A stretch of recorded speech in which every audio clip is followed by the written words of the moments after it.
आणि यानंतर आपण थेट बारामतीमध्ये जाऊयात. अजित पवार सध्या बोलतात. तुम्ही सगळ्यांनी मला लोकप्रतिनिधी या नात्याने स्वीकारलं.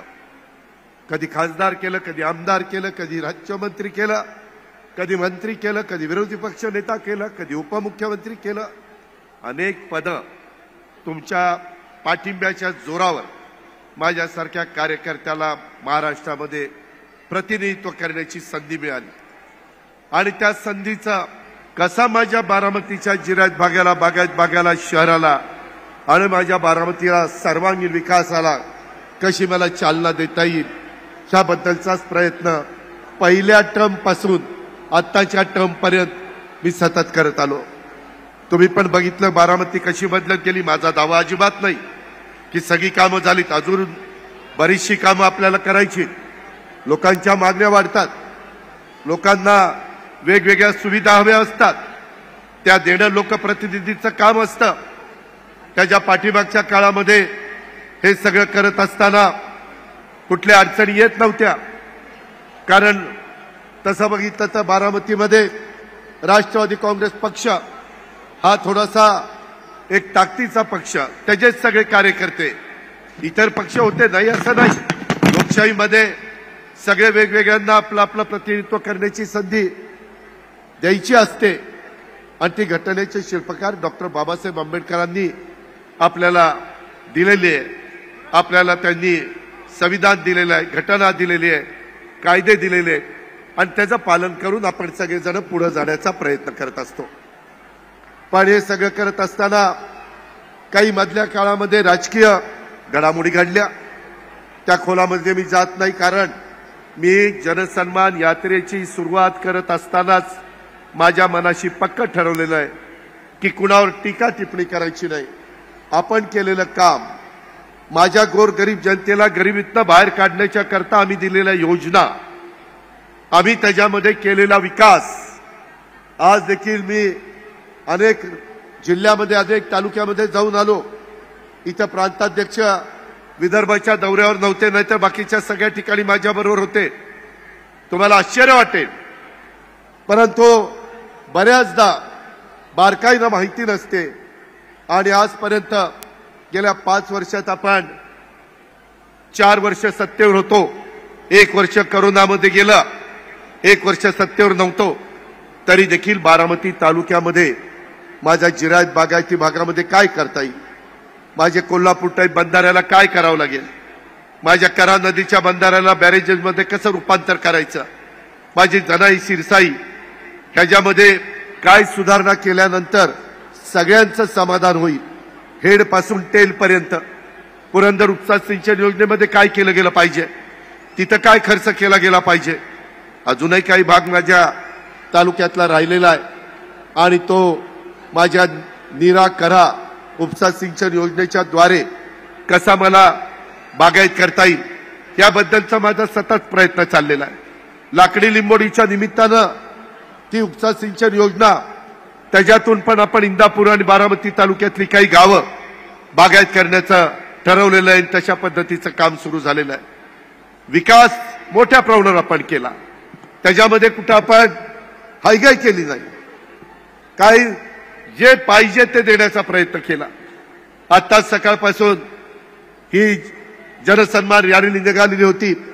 काय उत्साह महिलांच्या मध्ये मी बघत होतो, तरुणांच्या मध्ये, तरुणींच्या मध्ये, व्यापाऱ्यांच्या मध्ये, माझ्या बारामतीकरांच्या मध्ये, माझ्या ग्रामीण भागातून आलेल्या माझ्या सहकाऱ्यांच्या मध्ये प्रत्येक जण हातात हात देण्याचा प्रयत्न करत होता. माझ्या माय माऊली राखी बांधण्याचा प्रयत्न करत होता. भावाच्या नात्याने माझ्या जवळ येत होत्या. या पद्धतीनं हे सगळं काम माझं चाललेलं होतं. मी पण अचंबित झालो. सकाळी पाऊस नव्हता, सुरुवात केली, नंतर पाऊस कधी मधीच यायचा कधीच जायचा कळलंच नाही. एवढा तुमचा उत्साह. मोटरसायकलवर आमची सगळी सहकारी, त्याच्यामध्ये त्यांचाही उत्साह.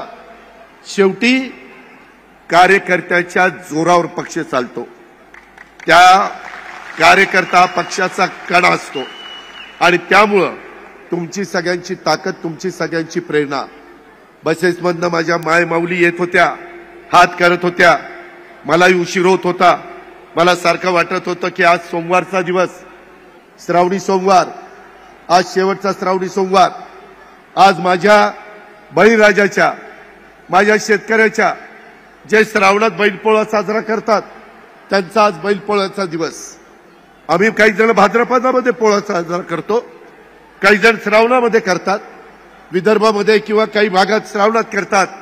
मी या श्रावणातल्या बैलपोळ्याच्या निमित्तानं तमाम माझ्या बळीराजाला, तमाम माझ्या शेतकऱ्यांना बैलपोळ्याच्या हार्दिक शुभेच्छा देतो. त्यांचा अक्षरशः त्यांच्या काळ्याची सेवा त्यांना चांगल्या पद्धतीनं करायला जे पाणी लागेल, पाऊस लागेल, जे काही त्यांना खतं लागेल, माती लागेल, बियाणं लागेल, सगळ्या गोष्टी त्या आम्हाला सरकारच्या माध्यमातून देता आल्या पाहिजेत आणि माझा शेतकरी सुखी, समाधानी, आनंदी त्या ठिकाणी राहायला पाहिजे. ही गोष्ट एकीकडे मी मागतोय. पांडुरंगाला तशा प्रकारचं मी साकडं घातलंय, पांडुरंगाला तशा पद्धतीनं मी प्रार्थना केलेली आहे. त्याच्यामध्ये हे जरी खरं असलं तरी देखील त्या श्रावणी सोमवारच्या पण आपल्याला सगळ्यांना, आपण अनेक जण श्रावण पाळत असतो, आपल्या सगळ्यांचा एक महत्वाचा महिना म्हणून आपण त्या महिन्याकडे बघतो. शनिवारचं किंवा सोमवारी त्यामध्ये खूप लोकांचा, भाविकांचा त्या ठिकाणी प्रतिसाद आपल्याला पाहायला मिळतो. आज देखील पहाटे सोमेश्वरला पूजेला त्या ठिकाणी खासदार सुनेत्रा गेलेली होती. मला काही जाता आलं नाही कारण मी सकाळी आलो, परंतु एकंदरीतच आपली श्रद्धा, आपली प्रेरणा, आपल्या जिथं कुठं आपण नतमस्तक होतो, जिथं कुठं आपण दर्शन घेतल्यानंतर आपल्याला समाधान मिळतं. सर्व जाती धर्माची गोड्या गोविंदानी लोक राहत असतात. ही आपली परंपरा आहे.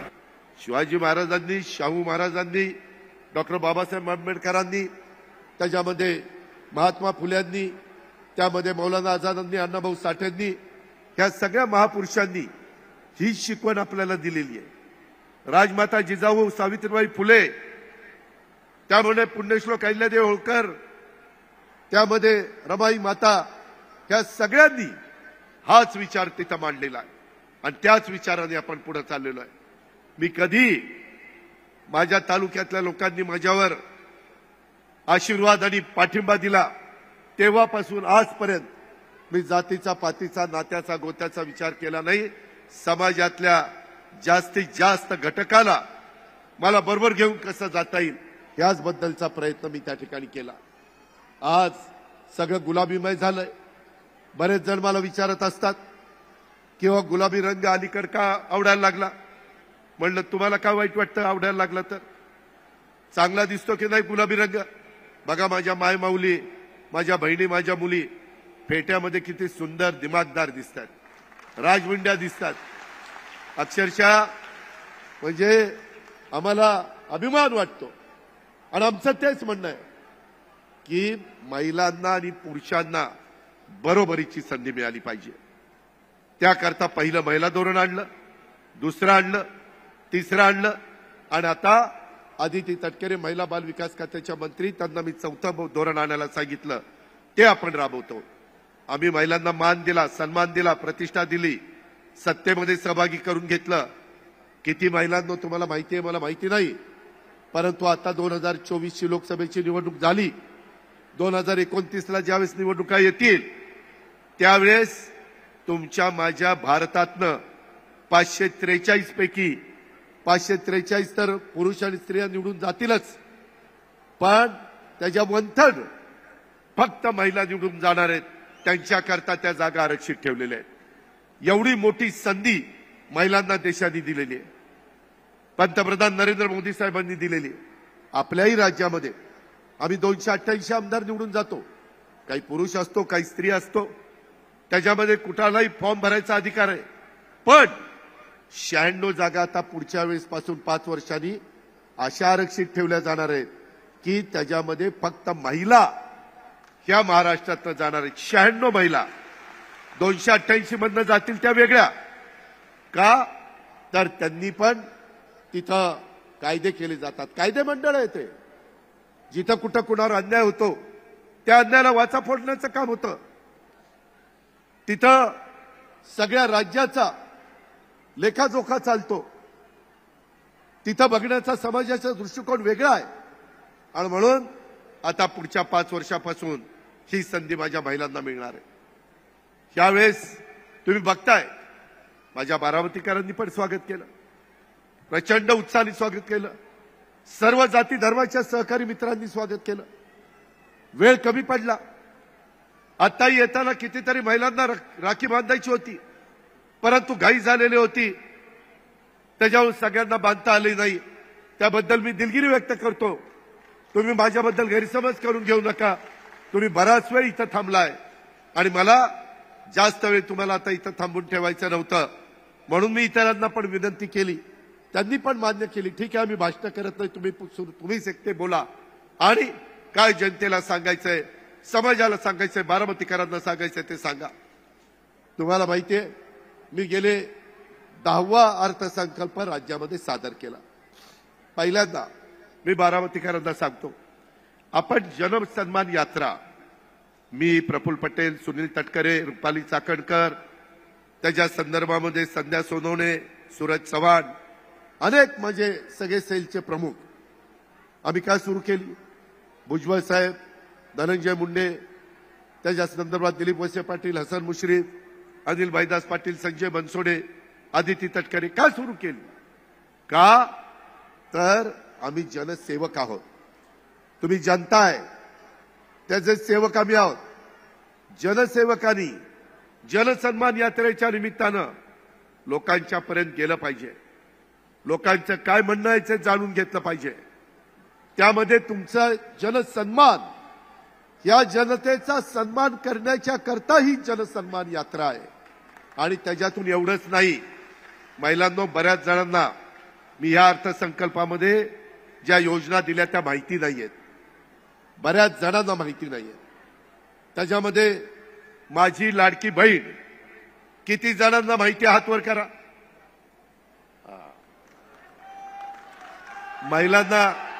महिलांना सगळ्यांना माहिती आहे।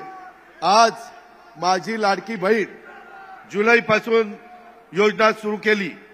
जुलै ऑगस्ट, तुम्हाला आठवत असेल आपण पंचायत समितीमध्ये आपल्या काही महिलांचे पहिल्यांदा फॉर्म भरून घेतले होते आणि नंतर सगळ्यांना आवाहन केलेलं होतं 2.5 लाखाच्या आतमध्ये उत्पन्न असणाऱ्यांनी आपले आपले अर्ज दाखल करावेत आणि त्या पद्धतीने महिलांनी दाखल केले।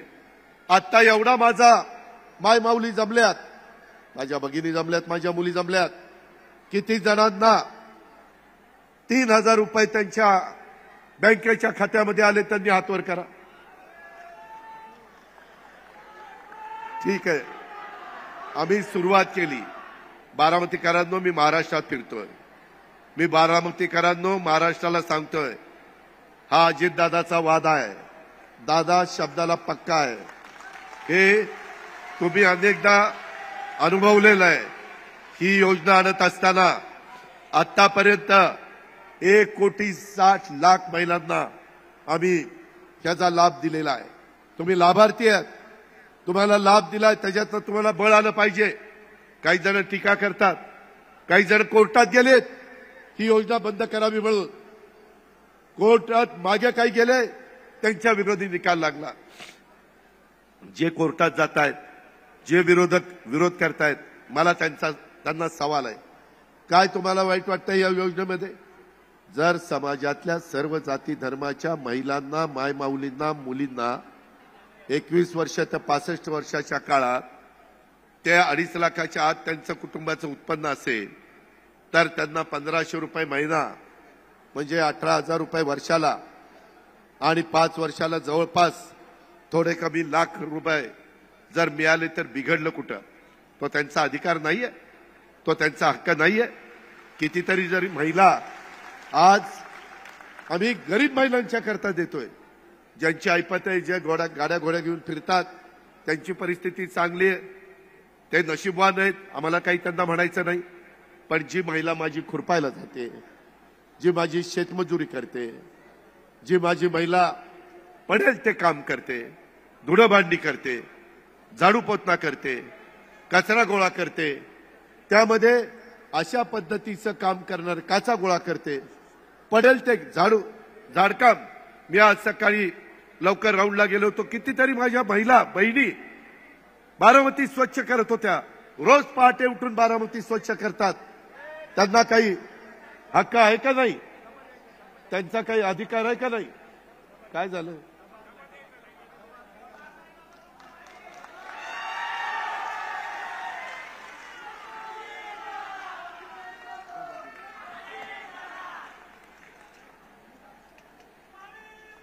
सगळ्या बहिणींनी डबा आणल्यावर काय माझं पोट राहील का नाही जागेवर? परंतु माझ्या मायमाऊलीला, माझ्या बहिणीला मनापासून धन्यवाद. आज मी सगळ्या महाराष्ट्रामध्ये फिरत असताना महाराष्ट्राला तेच सांगतोय. आज थोडंसं पाऊस काय करेल मला जरा शंका होती, परंतु निसर्गाने पण आपल्याला साथ दिलेली आहे. तुमचीही सगळ्यांची साथ आहे. हे सगळं होत असताना मी मगाशी म्हणालो, ही योजना माझ्या मनात बरेच दिवस त्या ठिकाणी घोंगावत होती, घोळत मी ठेवलेली होती. त्याच्यामध्ये काय करावं काय नाही, मुख्यमंत्री, उपमुख्यमंत्री, मंत्रिमंडळातल्या सहकाऱ्यांशी बोलत होतो. करायचं काय? आम्ही 2.5 कोटी महिला त्याच्यामध्ये बसतील असा अंदाज केलाय. 46,000 कोटी रुपये त्याच्याकरता लागणार. मी तुमचं 6.5 ते 6.75 लाख कोटीचं बजेट पेश करतो. त्याच्यात सगळ्यांचे पगार, पेन्शन आणि त्यांना त्या बाबतीमध्ये आपण काढलेल्या कर्जाचं व्याज देतो आणि ह्याच्यातून राहिलेल्या कामामधनं, पैशामधनं आपण डेव्हलपमेंट करत असतो. आज आपल्या इथं डेव्हलपमेंट झाली. आज कशामुळे बदल झाला? आज आपल्याला मंत्रिमंडळामध्ये संधी मिळाली म्हणून, आज आपल्याला निर्णय प्रक्रियेमध्ये संधी मिळाली म्हणून. तुम्ही पहा, पूर्वीची बारामती, आताची बारामती, खूप काही बदल होत चाललेले. मला आता तटकरे साहेब विचारत होते, अहो या भिगवण रोडला तुम्ही मध्ये काय केलंय? ते दगड कशाला लावलीत? फुटपाथ काय केलेत? अमुक काय केलंय? नदीचा कार्यक्रम कसा हातामध्ये घेतलाय? वेगवेगळ्या पद्धतीचे जे कार्यक्रम आहेत, मला खूप जण सांगतात. आज सकाळी फिरत असताना काही वयस्कर लोक, आपण वेगवेगळ्या पद्धतीनं जे बसण्याची व्यवस्था केलेली आहे, वेगवेगळ्या सुशोभीकरण आपण केलेलं आहे, स्पॉट डेव्हलप केलेले आहेत, ते बघितल्यानंतर त्यांना म्हणलं कसं वाटतंय? दादा छान वाटतंय दादा, काळजी करू नका. त्याच्यामध्ये काही महिला भेटल्या परकाळे बंगल्याच्या अपोजिटच्या बाजूला, आणि तिथलं जे काम चाललंय, मी त्या माऊलीला विचारलं, त्या बहिणीला विचारलं, कसं झालंय काम? दादा नंबर 1चं काम झालंय, उत्तम काम झालंय. शेवटी तुम्हाला मला काय पाहिजे? अरे ज्याच्याकरता आपण काम करतो त्यांच्या चेहऱ्यावर समाधान, हसू, आनंद तेवढाच आपल्याला पाहिजे. माझ्या शेतकऱ्यांच्याही चेहऱ्यावर हसू पाहिजे. आज आपण आपल्या संस्था चांगल्या चालवतो. कुणी काही अडचण सांगितली तर ती दूर करतो. कुणावर अन्याय होणार नाही ही खबरदारी आपण घेतो. मागं काय झालं, कसं झालं, झालं गेलं, गंगेला मिळालं, त्याच्या खोलात मी जास्त जात पण नाही. तो तुमचा अधिकार होता. तुम्ही त्या संदर्भामध्ये जे काही मनात येईल ते तुम्ही ठरवत असता. तो बाबासाहेब आंबेडकरांनी तुम्हाला अधिकार दिलाय. काही काही जण म्हणतात, दादा आता जरा वेगळंच बारामतीमध्ये वाटतंय. म्हणलं का रे? म्हणले राव, पूर्वी एवढी काही पवार घरी येत नव्हती, आता लईच पवार घरी यायला लागली आणि सगळी विचारपूस करायला लागली. गेल्या 25-30 वर्षात कधी कुणी आलं नाही, आणि आता काय रे बाबा तुझं कसं आहे रे, तुझं नीट आहे का? अरे म्हणलं बरं झालं ना, तुम्हालाही आनंद होतो. जी पवार नुसती मतं मागत होती ती आता घरोघरी दारोदारी फिरायला लागली. सगळीच, ही पण फिरायला लागली तर ती पण फिरायला लागली. हरकत नाही, शेवटी तो तुमचा मान आहे. तुम्ही मतदार राजा आहे. तुम्ही ठरवायचं आहे काय करायचं आणि काय नाही करायचं, तो तुमचा अधिकार आहे. त्या खोलात मी जास्त जात नाही. मी एवढंच सांगतो की ज्यावेळेस माझी माऊली अशा पद्धतीचं काम करत होती आणि काम करत असताना तिच्या घरामध्ये ती तिच्या मुलांना, मुलीला, तिच्या नवऱ्याला, तिच्या कुटुंबाला सगळं खर्च करायची. ती काही काटकसर केली तर स्वतः करता खर्च करत नव्हती. आज मी जीएसटी माझ्या हातात आहे, अर्थ मंत्रालय माझ्या हातात आहे. मी साधारण वर्षाला किती गाड्या खपल्या गेल्या, ट्रॅक्टर किती खपले गेले, कुठली घरं खपली गेली, कुठनं किती टॅक्स आला, कुठनं काय झालं, जीएसटी किती जमा झाला, याची माहिती घेत असतो. माय माऊलींनो, तुम्हाला आश्चर्य वाटेल, मी सहज माहिती घेतली की यंदाच्या रक्षाबंधनला किती राख्या त्या ठिकाणी मार्केटमध्ये बहिणींनी भावाकरता घेतल्या. ते म्हणाले आजपर्यंत एवढे रक्षाबंधनाचे सण झाले, एवढ्या राख्या कधी खपल्या नाही, तेवढ्या राख्या यंदा खपल्या. एवढा उत्साह संपूर्ण महाराष्ट्रात. मी आता पण जाताना काही माझ्या महिला राखी बांधायच्या, मी विचारायचं माऊली पैसे आले का? दादा आले, पैसे आले, बँकेत आले, आले आले. काही म्हणायच्या नाही राव दादा आमचं जरा राहिलंच, बघतो राहिलंय ना, बघतो, काळजी करू नका. परंतु त्या चेहऱ्यावर जो उत्साह होता. आणि मी यावेळेस सगळ्या योजना करत असताना मी एक ठरवलेलं होतं, भ्रष्टाचाराचा आरोप कुणी आम्हावर करता कामा नये. 45,000 कोटी रुपये वाटायचे म्हणलं येड्या गबाळ्याचं काम नव्हतं. डायरेक्ट तुमच्या आधार कार्डला लिंक केलंय, डायरेक्ट त्याच्यामध्ये तुमचा अकाउंट नंबर, पैसे आम्ही महिला बाल विकासला देतो, म्हणजे आदिती तटकरेच्या डिपार्टमेंटला, आदिती तटकरे तिथून तुमच्या अकाउंटला पाठवते. पहिला बालेवाडीत कार्यक्रम झाला, दुसरा माझ्या नागपूरला परवा झालेला कार्यक्रम तुम्ही बघितला असेल, तिसरा बहुतेक आम्ही नाशिकला घेतोय. आणि ह्या पद्धतीनं पुढे चाललोय. त्याच्यात कुणी मध्यस्थी केली तर कुणीतरी काहीतरी चिरीमिरी काहीतरी करेल, डायरेक्ट पैसे तुमच्या अकाउंटला. आणि हा कार्यक्रम पुढेही आपल्याला चालू ठेवायचा आहे. हा कार्यक्रम पुढे चालू ठेवायचा का नाही हे तुमच्या हातात आहे. तुम्ही म्हणाल कसं? तर असं की पुन्हा महायुतीचं सरकार आलं तर ती योजना चालू, हा अजित पवारांचा शब्द आहे. त्यामध्ये कुठेही अडचण येणार नाही. हे बाकीचे विरोधक म्हणतात की या योजनेमुळे असं होईल तसं होईल, काही होत नाही. शेवटी रिसोर्सेस कशी वाढवायचे, स्थूल उत्पन्न कसं वाढवायचं, एकंदरीतच आता तुम्ही बघा आपल्या काही महाराष्ट्रात, साधं उदाहरण देतो, ऊस पिकवणारा शेतकरी तोच आहे. तिकडचा असेल मराठवाडा, विदर्भ, कोकण, कोल्हापूर किंवा बारामती, तिकडच्या शेतकऱ्याला भाव किती? 2,500 रुपये. आणि माझ्या सोमेश्वरच्या शेतकऱ्याला भाव किती? 3571 रुपये. हाय की नाही? अरे ते जेपी खोडकी एप्रिल मधल्याला 200 रुपये जास्त, परंतु सरसकट भाव 3,571 रुपये. 1,000 रुपये जास्त ना.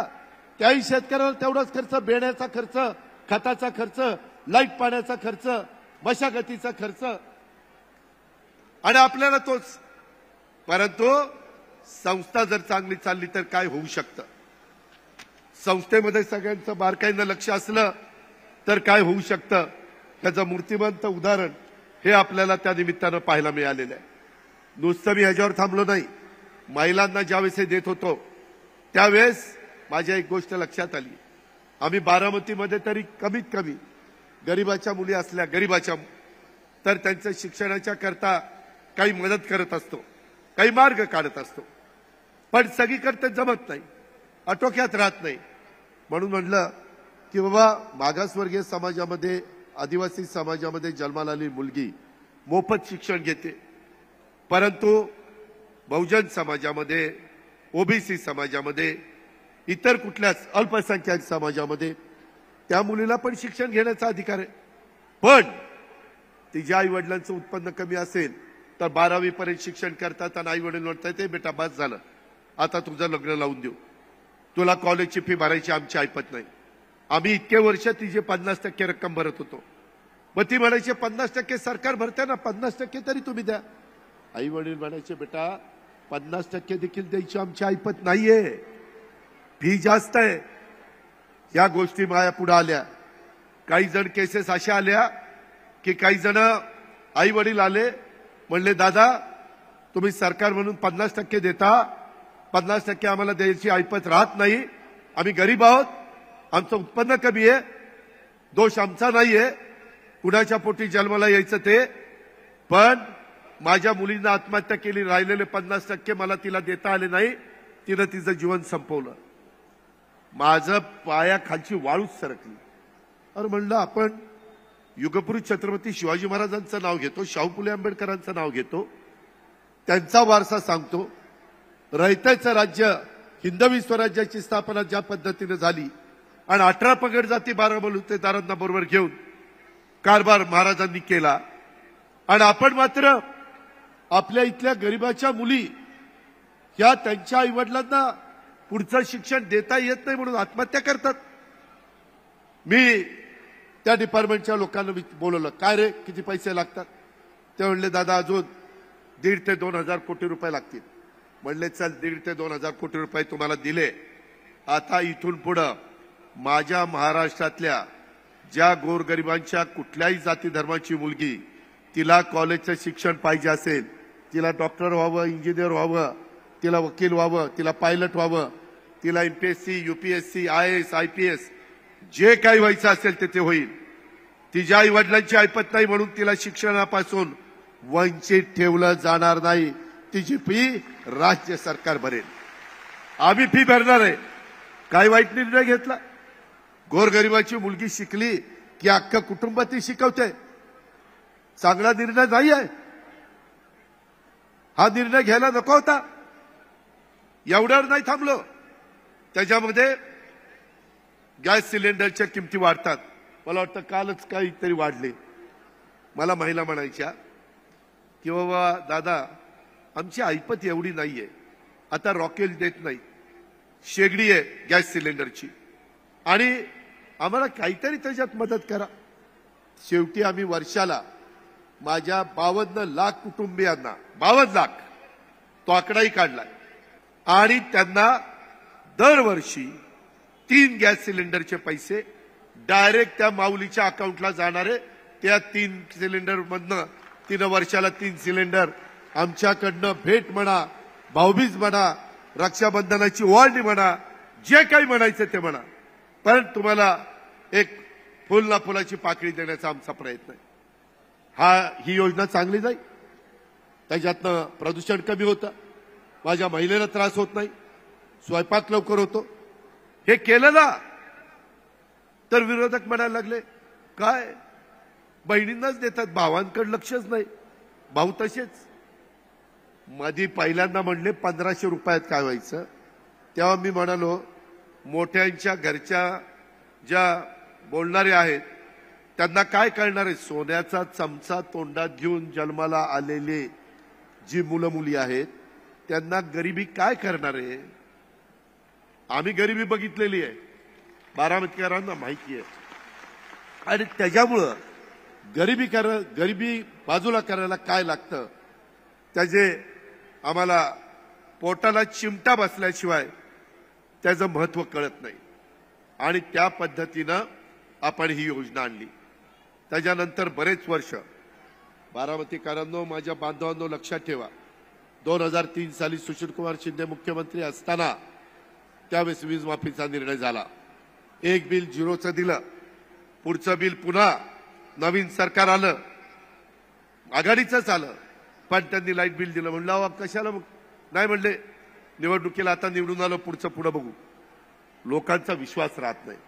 आम्ही आता 44 लाख शेतकऱ्यांना 3 हॉर्सपावर, 5 हॉर्सपावर, 7.5 हॉर्सपावर इथून पुढे लाईट बिल भरायचं नाही,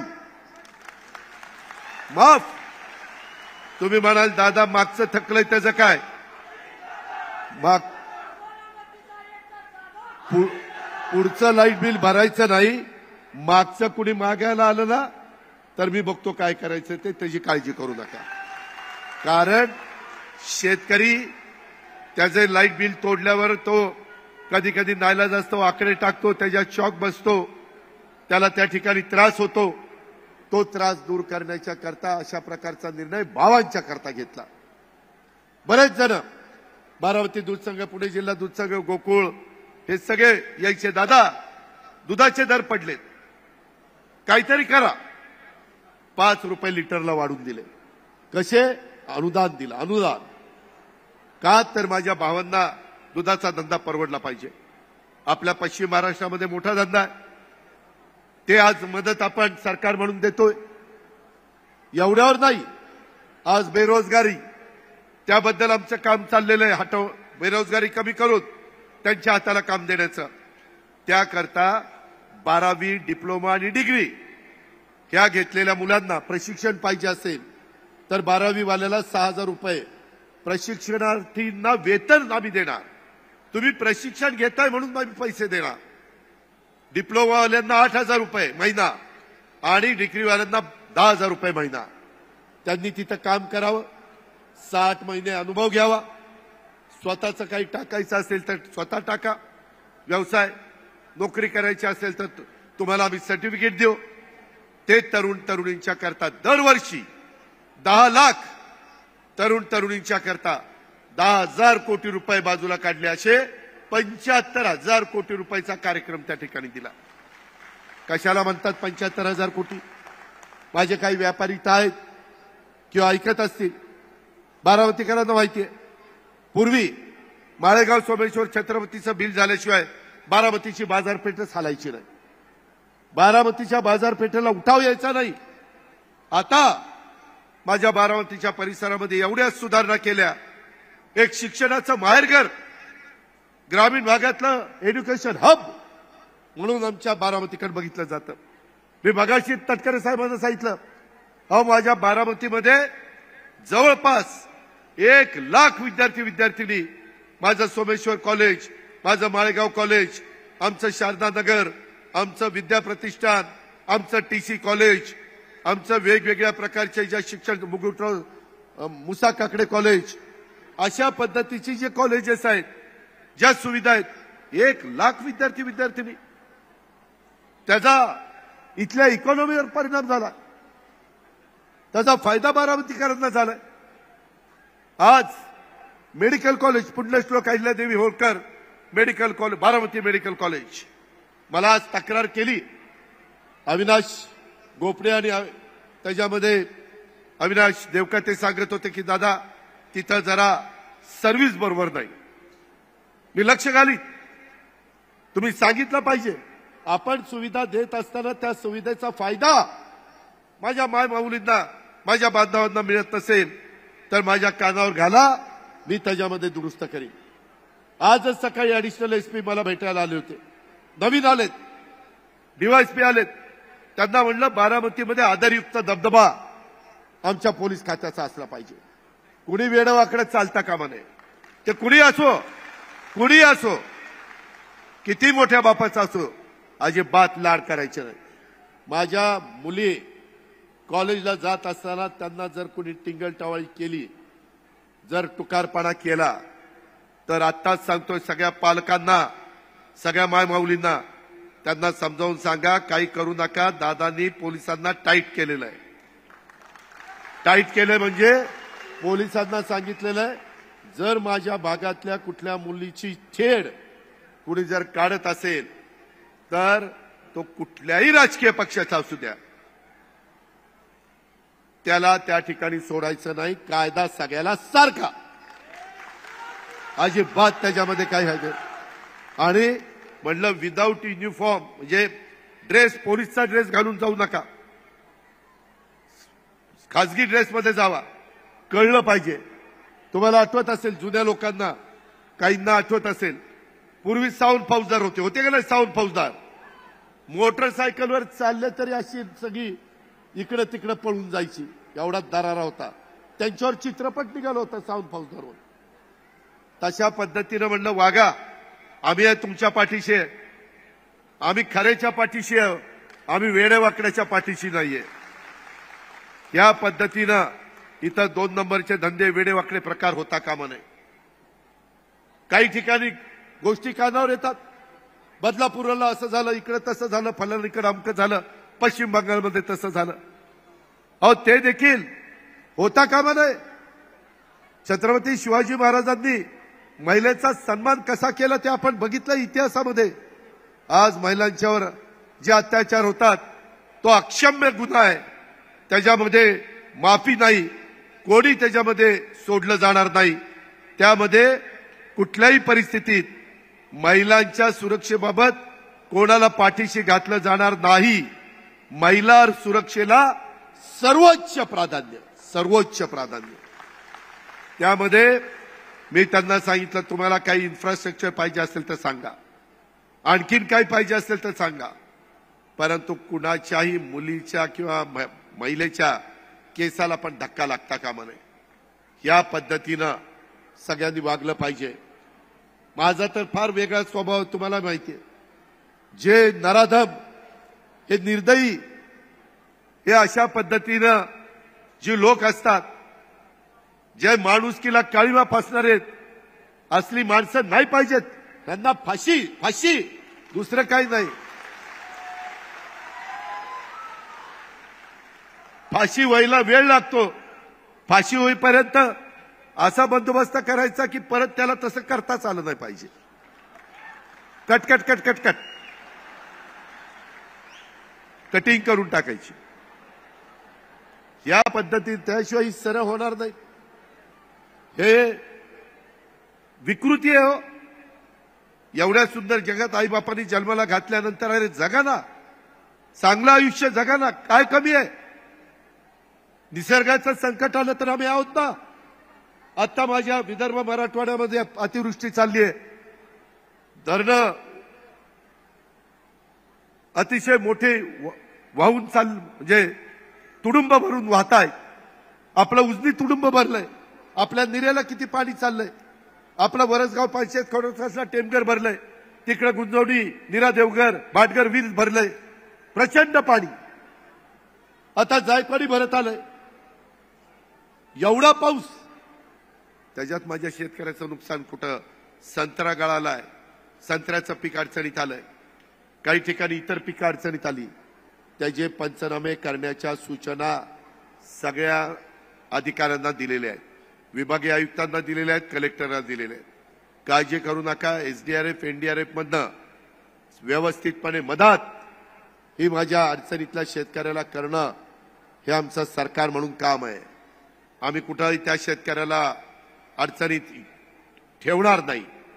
त्याच्यामध्ये जे जे काही त्याच्याकरता करता येणं शक्य असेल ते त्या ठिकाणी करण्याच्या करता आम्ही कशाचाही विचार करणार नाही.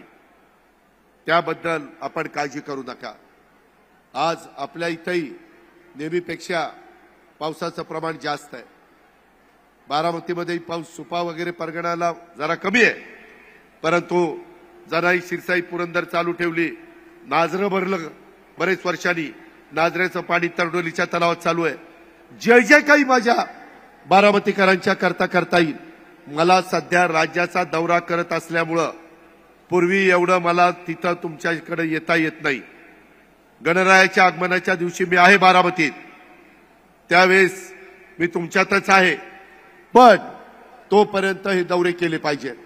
आपल्यावर जबाबदारी वाढलेली आहे. काही जण म्हणतात की दादा तुमच्यामध्ये बदल झालाय हो. म्हटलं काय झालं? म्हटलं तुम्ही जॅकेटचा कलर वेगळा केला. म्हटलं काय वाईट दिसतोय का? म्हटलं नाही नाही, पण असं का? म्हटलं मनात आलं म्हणून केलं. माझं मी केलंय, दुसऱ्याला काही वाईट वाटायचं कारण नाही. ते गुलाबी काय भानगड आहे? म्हटलं गुलाबी रंग चांगला दिसतो. आता हे गुलाबी फेटे काही वाईट दिसतात का? चांगले दिसतात. इथं पाठीमागे गुलाबी रंग आहे, काही वाईट दिसतो? चांगला दिसतो. तर जे चांगलं असेल ते करायला काय हरकत आहे? आपल्या बारामतीमध्ये ग्रामीण भाग किंवा शहरी भागात सगळ्याच गोष्टी चांगल्या करण्याचाच मी सातत्याने प्रयत्न केलेला आहे. कुठं चुकीचं होऊन मी देत नाही. झालं तर दुरुस्त करतो, कारण शेवटी मी माणूस आहे. काही झालं असेल, पण आता आपल्यावर जबाबदारी जास्त आहे. त्यामुळं मला फिरावं लागणार आहे. त्या संदर्भामध्ये तुम्हाला सगळ्यांना संपर्क ठेवावा लागणार आहे. त्याच्या संदर्भामध्ये ज्या काही पुढच्या गोष्टी घडायच्या असतील त्या घडतील. त्या खोलात मी फार जास्त जाऊ इच्छित नाही. पण मला तुम्हाला एक सांगायचं आहे, मी आता बारामतीमध्ये ह्या सगळ्या गोष्टी केल्यात, महाराष्ट्रात केल्यात, पुणे जिल्ह्यात केल्यात. सुनील तटकरे, आपण महाराष्ट्रात फिरतोय. काही आमदार सांगतात माझ्याकडे 3,000 कोटीची कामं झाली. काही आमदार सांगतात माझ्याकडे 4,000 कोटीची कामं झाली. काही म्हणतात 4,500, 5,000. परवा दत्ता भरणेने किती सांगितलं? 5,500. 5,500. बारामतीकरांनो आकडा सांगत नाही, पण ह्या महाराष्ट्रात 287 मतदारसंघातले जे आकडे आहेत ना, त्याच्यापेक्षा जास्त कामं तुमच्या मतदारसंघात या अजित पवारनी केली. मी कामाच्या बाबतीत कुठं कमी पडलेलो नाही. काम वाजून त्या ठिकाणी. अजून काय राहिलं असेल? मी आता बारामतीची ब्लूप्रिंट तयार केली. मी मगाशी निराकारा उपसा सिंचन योजना आणि बाकीच्या योजनेच्या बद्दलचा उल्लेख केला।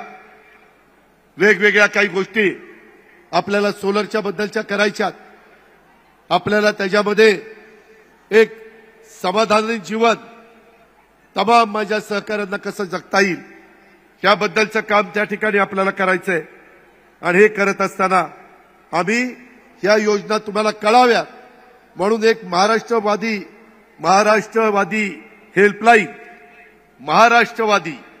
हेल्पलाईन केलेली आहे। 98 61 71 71 71 हे हेल्पलाईनचा क्रमांक आहे। तो राज्यातल्या प्रत्येक जनतेपर्यंत पोहोचवण्याचं काम आम्ही करतोय।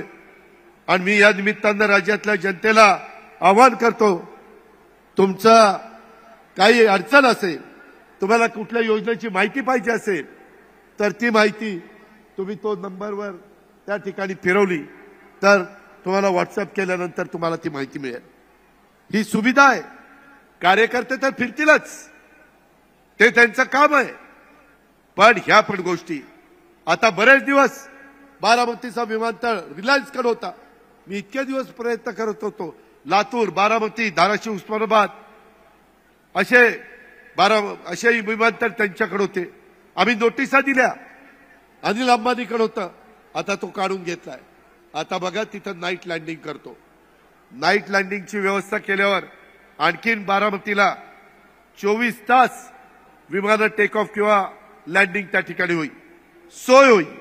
सोय चांगल्या झाल्यानंतर गुंतवणूकदार येतील, कारखानदारी वाढेल, तरुण तरुणींच्या हाताला काम मिळेल। लवकरच आपलं आयुर्वेदिक कॉलेज अंतिम टप्प्यामध्ये ते त्या ठिकाणी आपल्याला सुरू करायचंय। इतर वेगवेगळ्या आपलं इथलं बस स्थानक तर चांगलं झालंच, कितीतरी जण बस स्थानकावर पाहायला जातात, पण तुम्ही ते नीट ठेवलं पाहिजे। नीट ठेवायचं बारामतीकरांच्या हातात आहे। कुठेही पचपच थुकायचं नाही, जिथं कुठं थुंकायची जागा आहे तिथंच थुकायचं, कुठेही कागद काढायचं आणि कुठेही टाकायचं नाही। आपलं घर जसं आपण स्वच्छ ठेवतो तसं आपली बारामती आपण स्वच्छ ठेवायचं काम केलं पाहिजे। हे प्रत्येकाचं काम आहे। एकटा अजित पवार पुरता पुरून उरणार नाही, कमी पडेल, तुमचाही हातभार लागला पाहिजे। कोण कुठं झाड लावलेलं तोडत असेल तर त्याला थांबवा, का बाबा झाड तोडतोय। आज सकाळी एका ठिकाणी जात असताना हनुमान पाटील माझ्याकडे होते। काही महिला एका ठिकाणी सुंदर फुलं आली तर झाडं लावलीत ना, इकडे तिकडे बघायचे, हळूच फुल तोडायचे। हरकत नाही, पूजेला लागत असेल त्याला मी काही नाही म्हणणार नाही, पण हे आपल्या सर्वांचं आहे। आज आपलं बस स्थानक तिकडचा डेपो तोही आता मी दुसरीकडे नेतोय आणि तिथं कॅन्सरचा उपचार करणारा हॉस्पिटल मी काढणार आहे। पुण्यश्लोक अहिल्यादेवी होळकर मेडिकल कॉलेजच्या शेजारी जिथं डेपो आहे तिथं काही बसेस थांबतात, त्यांना दुसरी जागा घेतली आहे, तिथं काम चाललंय। ते काम पूर्ण झाल्यानंतर अलीकडच्या काळामध्ये देशात कॅन्सरचे पेशंट वाढतायत, महाराष्ट्रात वाढतायत।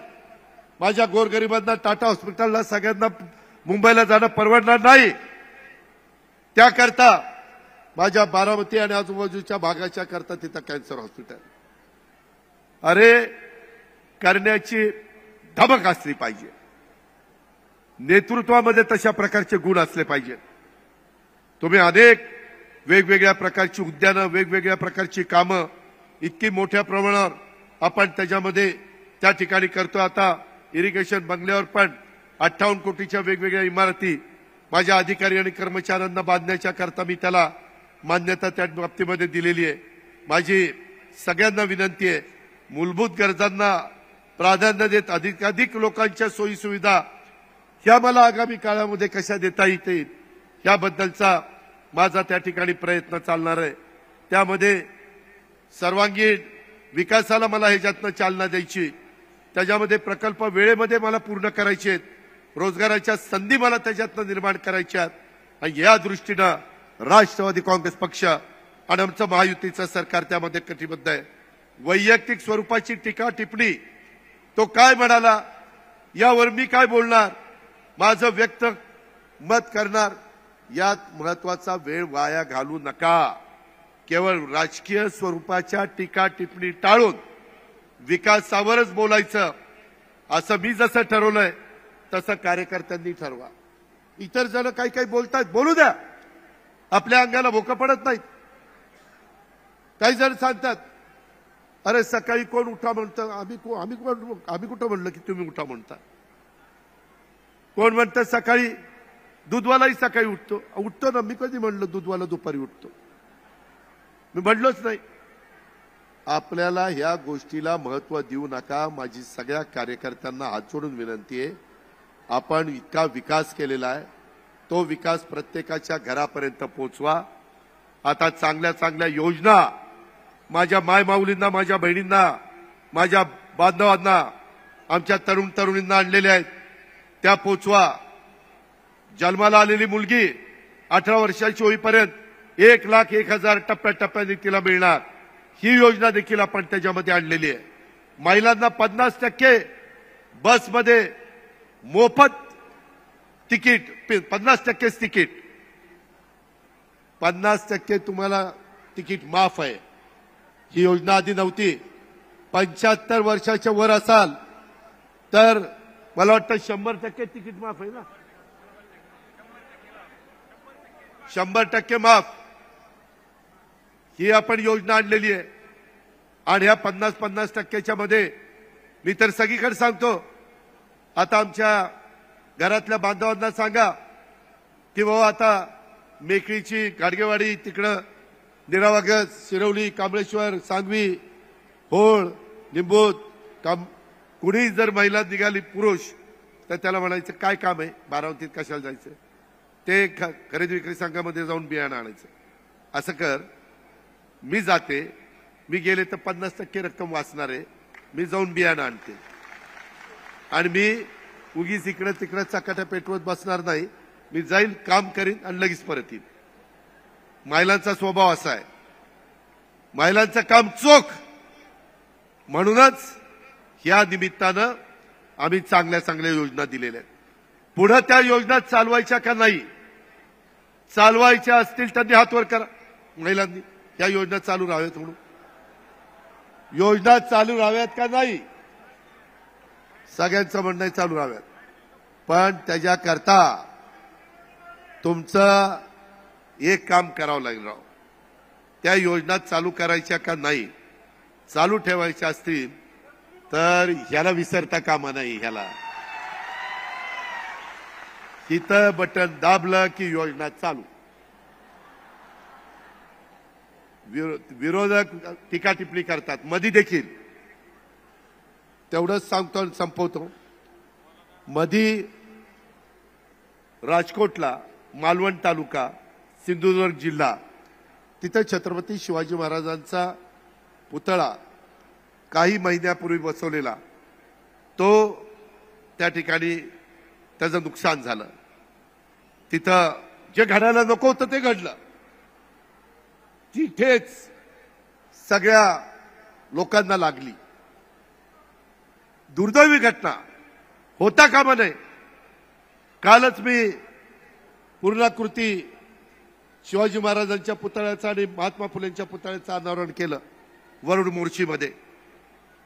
आपल्या इथं बाबासाहेब आंबेडकरांचा पुतळा आहे, आपल्या इथं अर्धा पुतळा महाराजांचा आहे. आपल्या इथं साखर कारखान्यावर 3 ठिकाणी अश्वारूढ पुतळे, पण तिथं घडलं. वेगवेगळे म्हणायला लागले हे नेव्हीनेच बांधला, कोण म्हणायला लागलं ते पीडब्ल्यूडीने केलं, कोण आणखीन काय म्हणायला लागलं. मी एक दिवस विचार केला की हे काय चाललंय. छत्रपती शिवाजी महाराज युगपुरुष, सगळ्यांचे दैवत, आणि त्यांच्याबद्दल हे असं बोलतायत. मी त्या दिवशी अहमदपूरच्या सभेत होतो. मी माझ्या महाराष्ट्रातल्या 13 कोटी जनतेची माफी मागितली की बाबा हे घडायला नको होतं, हे घडलं, पण ज्याची चूक असेल त्याला शोधून काढू.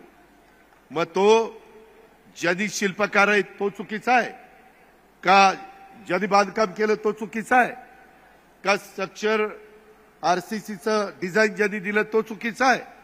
कोणतरी चुकीचा असलं ना त्याला शोधायचा. त्याला शासन करायचं आणि परत तिथं महाराजांच्या नावाला साजेल अशा पद्धतीचं स्मारक. मी स्वतः तिथे गेलो, सकाळी गेलो. माझी एक मीटिंग रात्रीपर्यंत चालली आणि दुसऱ्या दिवशी 10-11 वाजता वाढवण बंदराचा कार्यक्रम होता. $1.25 लाख खर्च करून जगातलं 10 बंदरापैकी एक महत्वाचं बंदर आपल्या पालघरमध्ये होत आहे. मी विचार केला, तटकरे साहेबांना म्हणलं, तटकरे साहेब आता वाजलेत आपल्याला 2-3 वाजलेत, मात्र सकाळी 5ला उठायचं, 6ला विमानात बसायचं, 7ला तिथं जायचं. आम्ही सकाळी 7ला तिथं गेलो. देखावा नव्हता, बारकाईनं बांधकाम कसं होतं तुम्हाला तर सगळ्यांना माहिती आहे. मला बांधकामातलं जरी मी इंजिनियर नसलो तरी इंजिनियरला जमणार नाही तेवढं आपल्याला जमतं. त्याच्यात जमतं.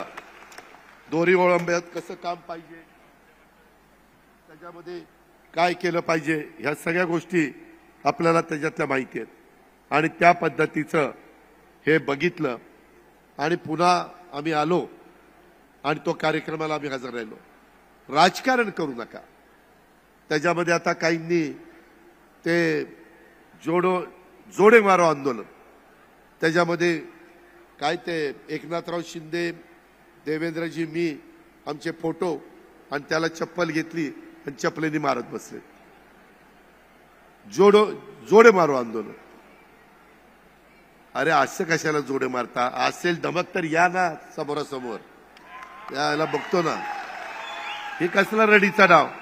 आणि त्याच्यात मला एक सांगावं बारामतीकरांनो, अशा पद्धतीनं कुठल्याच सरकारला वाटेल की आपल्या काळामध्ये महापुरुषांचा चांगला उभा केलेला पुतळा हा तिथं अडचणीत यावा असं कुणाला तरी वाटेल का? कुणालाच वाटणार नाही. मग त्याच्यात राजकारण, त्याच्यात वेगवेगळ्या पद्धतीनं टीका टिप्पणी. राष्ट्रवादी काँग्रेस पक्षाने आंदोलन केलं. स्वतः सुनील तटकरे साहेबांनी सगळ्यांना सांगितलेलं होतं. आणि मला वाटतं मुका आंदोलन केलं ना, मुका आंदोलन केलं आणि कलेक्टरला निवेदन दिलं की ह्याचा तपास लावा. ह्या घटना महाराष्ट्राला परवडणाऱ्या नाहीये. इथं सगळ्या जाती धर्माच्या लोकांनी गुण्यागोविंदांनी नांदायचंय, जातीय सलोखा ठेवायचा आहे. कालच्या लोकसभेच्या निवडणुकीच्या निमित्तानं माझ्या काही समाजातले लोक थोडे बाजूला गेले. काही जणांना सांगितलं संविधान बदलणार, अब की बार 400 पार, संविधान बदलणार, घटना बदलणार, आरक्षण बदलणार, समान नागरी कायदा येणार, असलं काही सांगितलं. काहींना खरं वाटलं. माझ्या मुस्लिम समाजाला सांगितलं की सीएचा कायदा तुम्हाला अडचणीत आणणार, ते नाराज झाले. आता त्यांच्याकरता मी मार्टी संस्था काढली, मातंग समाजाच्या करता आरटी काढली, बहुजन समाजाच्या करता सारथी काढली, ओबीसी समाजाच्या करता महाज्योती काढली, माझ्या आदिवासींना टार्टी काढली, अमृत काही समाजाच्या करता काढली. सगळ्या जाती धर्माच्या लोकांना न्याय मिळाला पाहिजे, ही राष्ट्रवादी काँग्रेस पक्षाची भूमिका आहे. आणि त्या भूमिकेतनं आम्ही सगळेजण पुढे चाललोय आणि त्याच्यात कुठेही आम्ही कमी पडणार नाही याबद्दलची आपण खात्री आणि विश्वास मी आपल्या सगळ्यांच्या समोर व्यक्त करतो. काही ठिकाणी ते ब्लूप्रिंटमध्ये खूप माझ्या योजना आहेत, वेळ बराच झालेला आहे, पण तुम्ही काळजी करू नका. लवकरच तुम्ही मला 5 वर्षाच्या करता निवडून दिलेलं होतं. पुढे काय करायचं कसं करायचं ते तुमचं तुम्ही ठरवा. पण मी 5 वर्षामध्ये काय काम केलंय ते जेपी आता थोडे दिवसात मी पुस्तक देणार आहे. काय होतं, लोकांना जर सारखं सांगितलं नाही तर लोक विसरून जातात आणि लोक म्हणतात काय त्यांचं कामच आहे, केलं म्हणून बिघडलं काय. तुम्ही जरा महाराष्ट्रात फिरा आणि आजूबाजूचे तालुके शहरं काय अवस्था आहे ते जाऊन बघा. काही महत्वाच्या मी नावं घेत नाही, नाहीतर ती शहरं माझ्यावर नाराज होतील. अहो कचरा पण गोळा केला जात नाही, कचऱ्याचे ढीकच्या ढीक, इतकी वाईट अवस्था आहे. झाडलोट केली जात नाही, झाडाला पाणी घातलं जात नाही, डिवायडर मोकळेच्या मोकळे.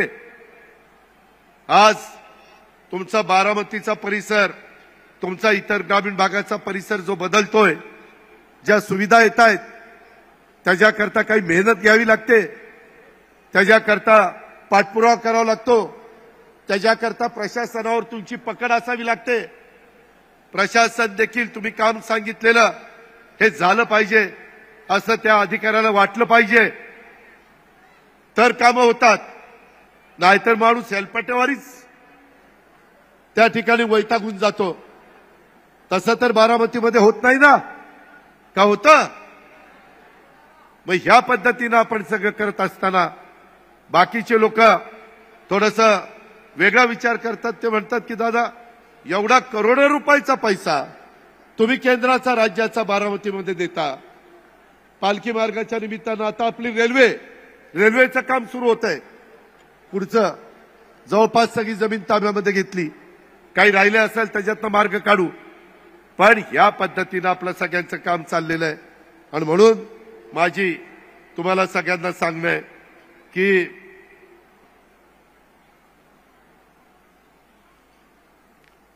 माझं तुम्हाला सगळ्यांना सांगणं आहे.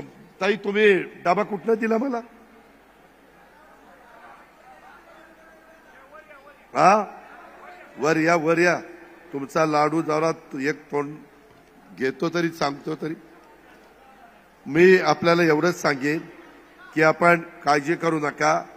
ही जनसन्मान यात्रेचं स्वागत माझ्या महाराष्ट्रातल्या मायमाऊलींनी एवढ्या मोठ्या प्रमाणावर केलंय. मी 30-35 वर्ष राजकीय जीवनामध्ये अनेक सभा करतोय, परंतु असल्या सभा मी बघितल्या नाही. परवा पंतप्रधानांच्या उपस्थितीमध्ये लखपती दिदी किती महिला याव्यात? 1 लाख महिला आल्या होत्या. जाईल तिथं एवढ्या प्रचंड. परवा नागपूरला 60,000 महिला अक्षरशः महिला इतक्या आनंदित आहे या योजनेच्या, आणि ती योजना आपल्याला पुढे चालू ठेवायची आहे. तुम्ही काळजी करू नका. माय माऊलींनो, बहिणींनो, मुलींनो, भावाच्या नात्याने सांगतोय की हा भाऊ तुम्हाला कुठलीही गोष्ट कमी पडू देणार नाही. त्याच्यात तर तुम्हाला मदत करेल, परंतु तुमच्या सुरक्षिततेच्या बाबतीमध्ये देखील जे काही करावं लागेल ते करण्याच्या करता आम्ही सगळेजण तुमच्या पाठीशी आहोत. हा विश्वास मी आपल्या सर्व सहकाऱ्यांना देतो. आणि पुन्हा एकदा आपण प्रचंड संख्येने उपस्थित राहिला त्याबद्दल आपल्याला धन्यवाद देऊन आपली रजा घेतो. जय हिंद, जय महाराष्ट्र, जय राष्ट्रवादी. एबीपी माझा, उघडा डोळे बघा नीट.